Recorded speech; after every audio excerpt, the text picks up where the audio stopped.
అబద్ధాల పుట్టగా ఎన్నికల సమయంలో తన అసలు రూపాన్ని, తన యొక్క పైచాచికత్వాన్ని, ఈ రాష్ట్రాన్ని పరిపాలించడానికి ఆయన మాత్రమే అర్హుడనే ఒక పిచ్చి భ్రమలో పలుకుతూ మాట్లాడుతూ గతి తప్పి మతి చెడి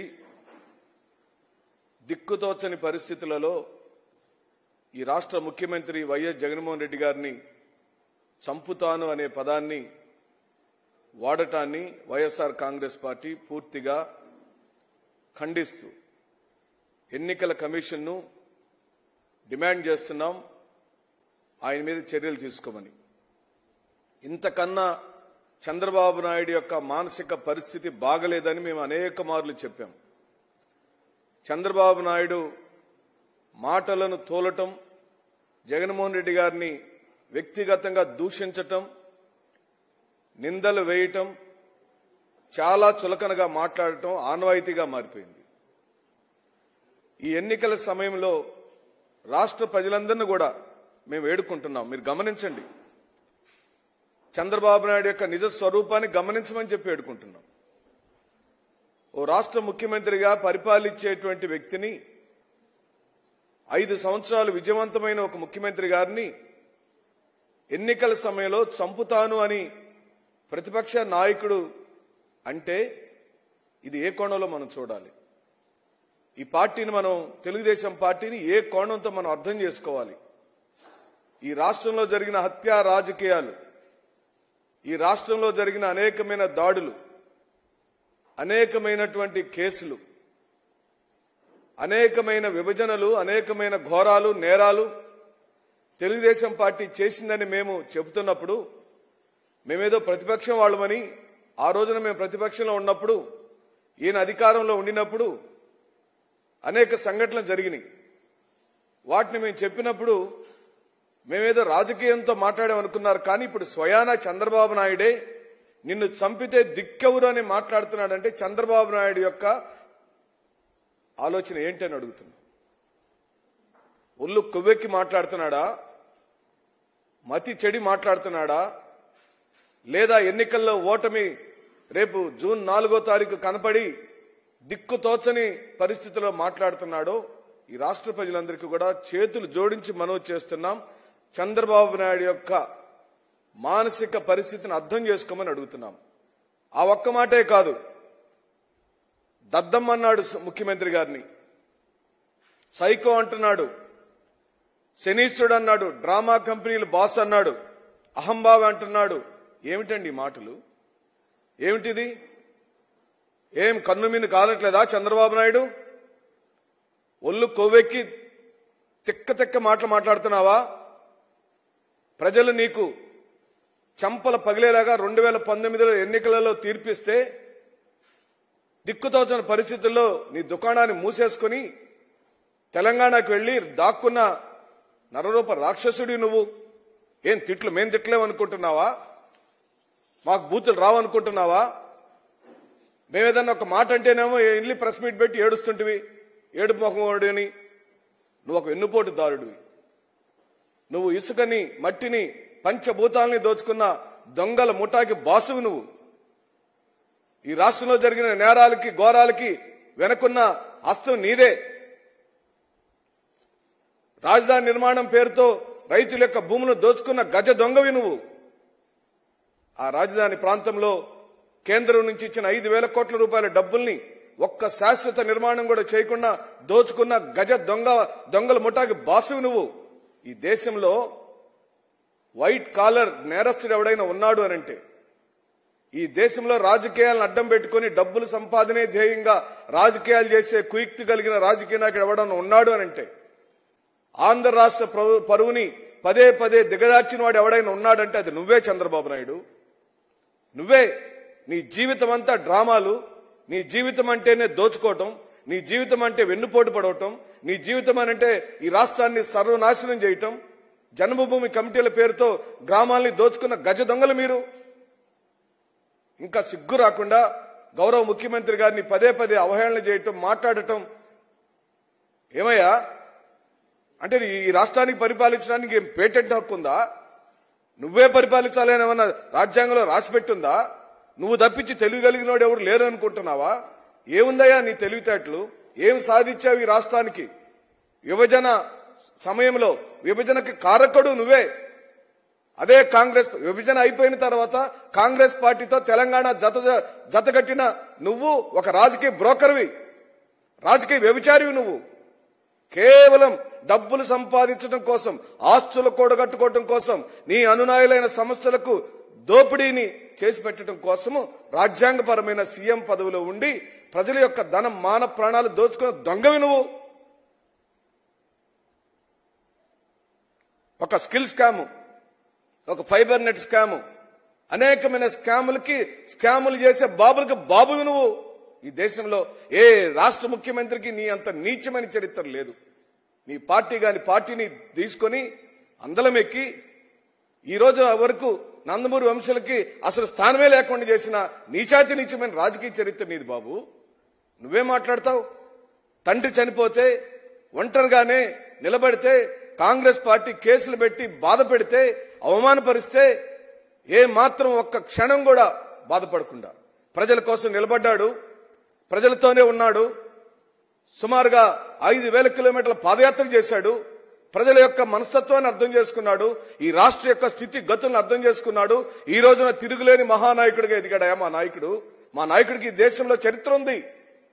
మా నాయకుడు ఎవరి పార్టీని లాక్కోలా, ఎవరిని వెన్నుపోటు పడాలా, ఒక్కడే పార్టీ పెట్టుకున్నాడు, ఒక్కడే గెలిచాడు. రేపు కూడా ఒక్కడే ఉంటాడు, ఒక్కడే గెలుస్తాడు. నీకు దిమ్మ తిరిగిపోయే రిజల్ట్ ఇస్తాడు. నువ్వు తెచ్చుకో, ఎవరినైనా సినిమా యాక్టర్లను తెచ్చుకో, ఢిల్లీ వాళ్ళని తెచ్చుకో, లేకపోతే పక్క పార్టీ వాళ్ళని తెచ్చుకో, లేకపోతే కాంగ్రెస్ పార్టీతో కూడా జతకట్టు. మాకే అభ్యంతరం లేదు. మాకు అసలు ఒక ఇసుమంతా కూడా భయమే లేదు.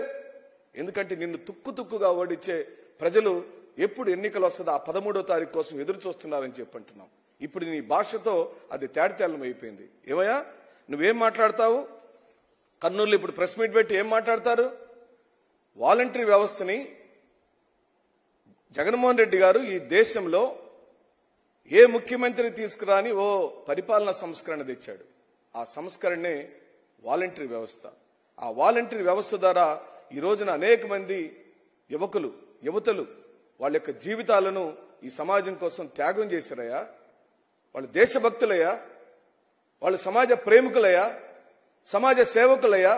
వాళ్ళు నువ్వేమన్నావు? మూటలు మోసేవాళ్ళు వెధవలని చెప్పి తిట్టావు, బ్రోకర్లని చెప్పి తిట్టావు, అసాంఘిక కార్యక్రమాలు చేసే వాళ్ళని తిట్టావు, పెళ్లిళ్ళు కావని చెప్పి తిట్టావు. నువ్వు తిట్టిన తిట్టులు వాళ్ళ యొక్క మనసుల్లో ఇప్పటికీ ఉన్నాయని చెప్పి సందర్భంగా చెబుతూ కోర్టుకు ఎవరు వెళ్ళారా బాబు? నిమ్మగడ్డ రమేష్ ఎవడు? నిమ్మగడ్డ రమేష్ని కోర్టుకు పంపించింది ఎవడు? నువ్వు కాదా తెర వెనుకుండి రాజకీయం చేసింది? వాలంటరీ వ్యవస్థను ఎన్నికల కార్యక్రమాల్లో ఉండకూడదని డిమాండ్ చేసి ఎన్నికల కోర్టుకు వెళ్లి ఆపించిన దొంగలు మీరు. ఈ సమాజాన్ని వ్యతిరేకిస్తున్న వాళ్ళు మీరు. ఈ సమాజంలోని పేదవాళ్లకు, అనారోగ్యంతో కునారిల్లుతున్న మంచంలో ఉన్నటువంటి వృద్ధులకు శత్రువులు మీరు. వాళ్ళని చంపిన 33 మందిని మర్డర్ చేశారు మీరు ఈ రోజున ఈ రాష్ట్రంలో. ఏ విధంగా అయితే పుష్కరాల దగ్గర నీ షోకుల కోసం, నీ సినిమా షూటింగ్ల కోసం ఏ విధంగా అయితే ఆ రోజున పుష్కరాల్లో చంపావో, ఆ పుష్కరాల్లో లాగానే ఈ రోజున వాలంటరీ వ్యవస్థని ఈ రోజున సమాజానికి సేవ చేయకుండా కోర్టులకు వెళ్లి ఆపించి ఆ 33 మంది పేదవాళ్లు చనిపోవటానికి కారకుడు నువ్వే. ఆ నిమ్మగడ్డ రమేషే, నీ పార్టీయే. ఇంటింటికి తిరిగి 1వ తారీఖున తెల్లవారుజామున 4 గంటలకే వెళ్లి నిద్ర లేపి గుడ్ మార్నింగ్ చెప్పి బాగున్నావా అమ్మా అని అడిగి వికలాంగులకు, వృద్ధులకు, వితంతువులకు, ఒంటరి మహిళలకు ప్రతి ఒక్కరికి డోర్ డెలివరీ చేశారయ్యా పెన్షన్ని. ఈ రోజున నువ్వు ఆ దుర్మార్గాన్ని నువ్వు తప్పనిసరిగా అనిపిస్తావు చంద్రబాబు నాయుడు. దేవుడు అనేవాడు ఉంటే, దేవుడు ఖచ్చితంగా ఉన్నాడు. నువ్వు ఆ పాపాన్ని నీ బిడ్డల తరం అనుభవిస్తావు. ఎందుకో తెలుసా? జగన్మోహన్ రెడ్డి గారు ఇచ్చే డబ్బులు 3,000 కోసం 30 రోజులు ఎదురు చూసే ఆ పేదవాళ్లు కన్నీటితో మొన్న జరిగిన 1వ తారీఖు నాడు నీ కోసం అందరూ దేవుడిని అడుగుంటాడు, అయ్యా ఈ నీచుడిని అర్జెంటుగా తీసుకుపోమని. ఈ నీచుడు ఈ ఆంధ్ర రాష్ట్రం లేకుండా ఉంటేనే ఈ ఆంధ్ర రాష్ట్ర ప్రజలందరూ బాగుపడతారని ఈ రోజున ఆ వృద్ధులందరూ అనుకున్నారని ఈ సందర్భంగా నేను మనవి చేస్తూ, మీరు ఎన్ని తిట్లు తిట్టారు వాలంటరీ వ్యవస్థని? వాలంటరీ వ్యవస్థ విఫలమైందని, వాలంటరీ వ్యవస్థ అవసరం లేదని, వాళ్ళందరినీ అల్లరి చెల్లరి వాళ్ళని తీసుకొచ్చి వాలంటీర్లుగా పెట్టారని ఆ రోజున కామెంట్ చేశావు. ఇప్పుడేమో వాలంటీర్ వ్యవస్థకు నేను అధికారంలోకి వస్తే 15,000 రూపాయలు 10,000 రూపాయలు ఇస్తానని చెప్పి మాట్లాడుతున్నావు.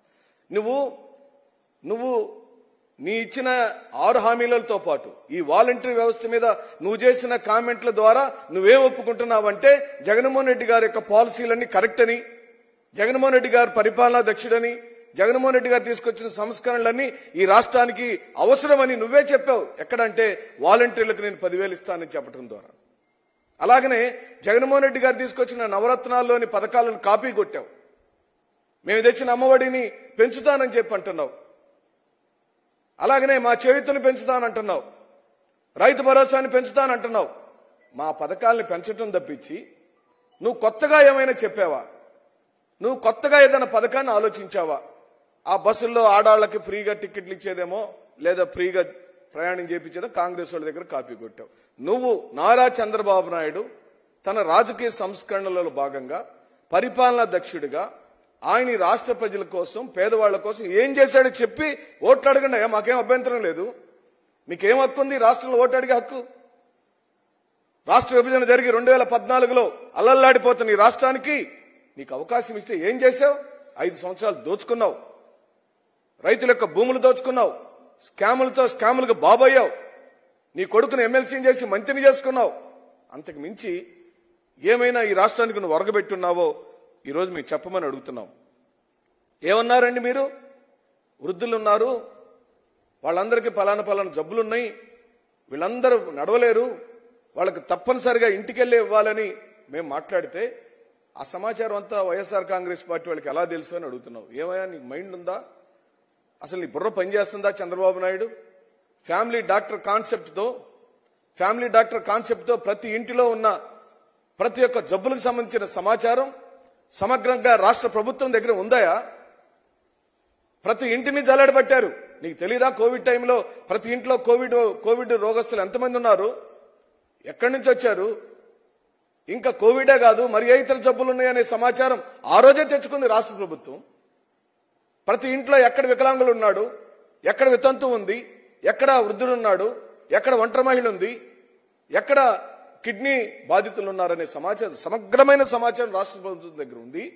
వాళ్ళందరూ రేపు 1వ తారీఖు నాడు సచివాలయంకి వెళ్లి పెన్షన్ తీసుకురావటం అని కుదరదనే చెప్పాం. వాళ్ళకి తప్పనిసరిగా డోర్ డెలివరీ చేయమంటే ఆ డోర్ డెలివరీ సిస్టాన్ని ఆపిన దొంగలు మీరు, దుర్మార్గులు మీరు. సమాజాన్ని కేవలం కుల మత ప్రాంతాలుగా విభజించి పరిపాలించాలనే కుయుక్తి రాజకీయ వ్యాఖ్యల సమూహమే తెలుగుదేశం పార్టీ. ఆ తెలుగుదేశం పార్టీకి నువ్వు ముఠా నాయకుడివి, దొంగల ముఠాకి నాయకుడివి, గజ దొంగలకు నాయకుడివి. అహంకార ఎక్కడ అహంకారంగా ప్రవర్తించాడు చెప్పు, ఒక ఉదాహరణ చెప్పవయా?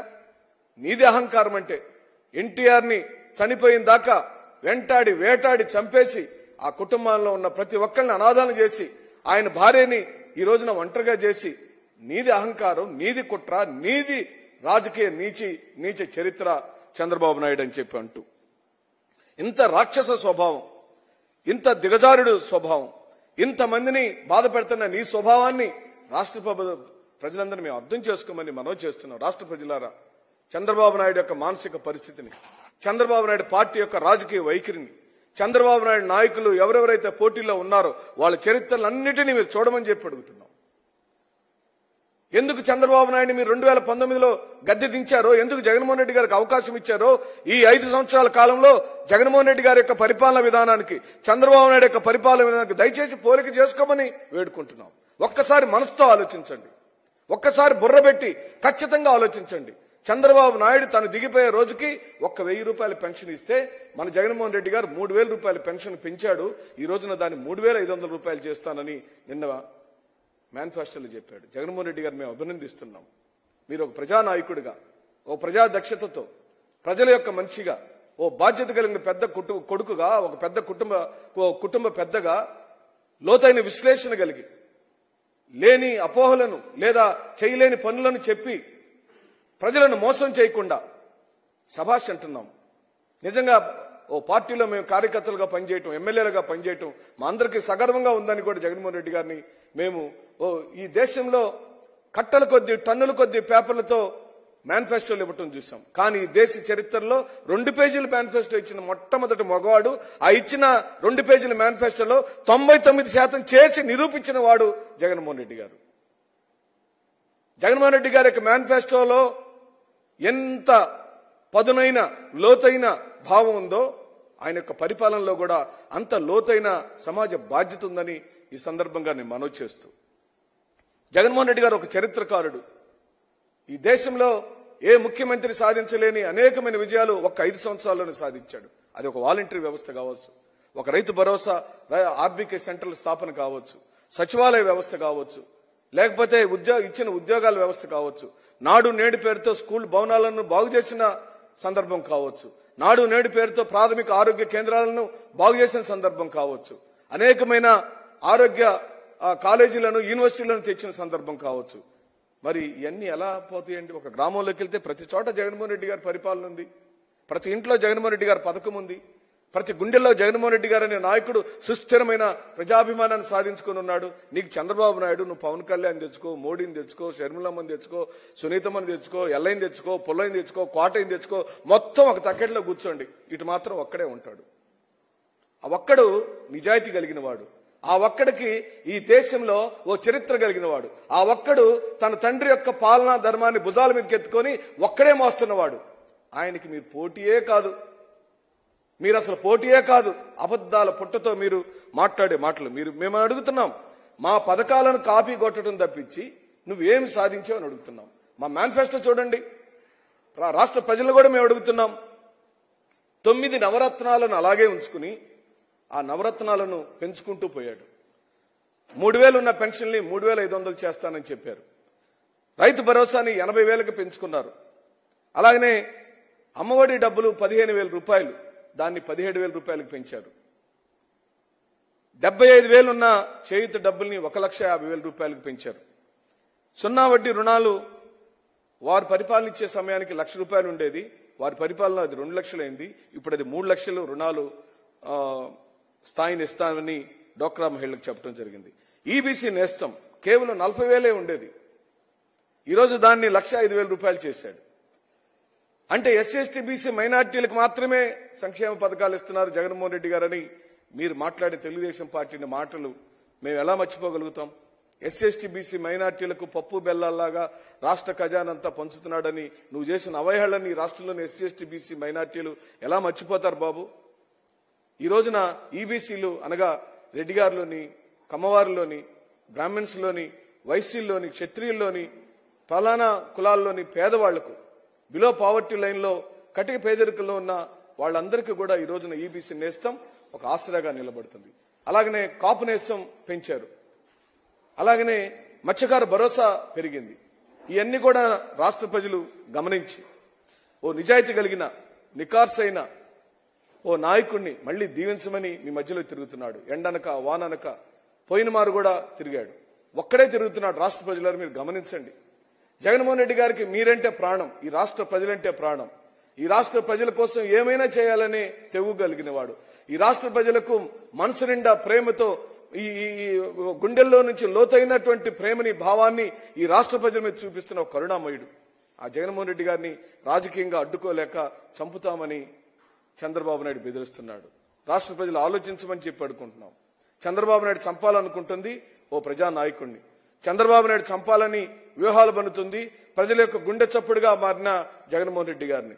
జగన్మోహన్ రెడ్డి గారిని చంపటం అని అంటే ఈ రాష్ట్రంలోని 6 కోట్ల మంది ప్రజలను చంపటమే చంద్రబాబు నాయుడు. నువ్వు ఈ దేశంలో కరుడు కట్టిన తీవ్రవాదివి, ఈ దేశంలో రాజకీయ ముసుగులో ఉన్న ఒక గజ దొంగవి, నువ్వు ఒక స్కాములకు బాబువి. నువ్వు నీ వైఖరిని మార్చుకోమని, అలాగనే ఎన్నికల కమిషన్ కూడా మేము డిమాండ్ చేస్తున్నాం. మీరు దయచేసి చంద్రబాబు నాయుడు మీద ప్రత్యేకమైన దృష్టి పెట్టండి, అతని వ్యాఖ్యలను దయచేసి చర్య తీసుకోమని కూడా డిమాండ్ చేస్తూ సెలవు తీసుకుంటున్నాను.